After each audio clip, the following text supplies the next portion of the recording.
If you guys have not heard about Sierra Joggin and the Barn of Horrors, you're in for a wild story. On July 19th of 2016, Sierra was riding her bike home from her boyfriend's house. The two were riding together, he was on his motorcycle, and she decided to say, "Hey, go home, we can part ways, I'll text you when I'm home." She was on break from University of Toledo, and she was only a short distance from her hometown. He told her that he loved her and to text him when she got home. She never texted him because she never got home. Her family contacted the sheriff right away and reported her missing, and they found her purple bicycle in a field.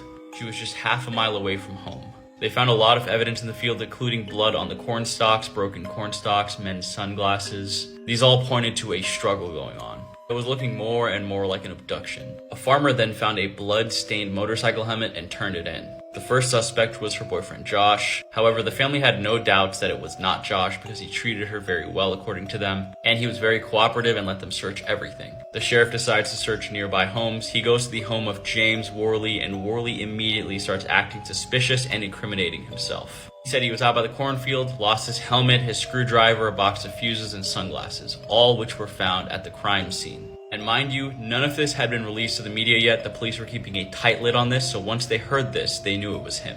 Police then got a search warrant for his barn, and they found a freezer with blood covered all over it and women's lingerie. In terms of timeline, 3 days after Joggin's disappearance, Worley was arrested. He was also charged with her abduction.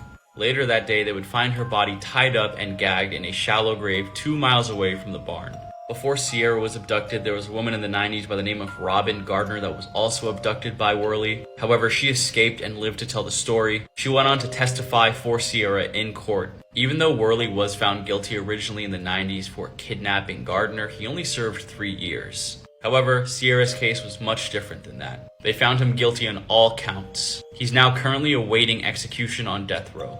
Let me know your thoughts on this story in the comment section below. As always, these videos are for informational purposes only.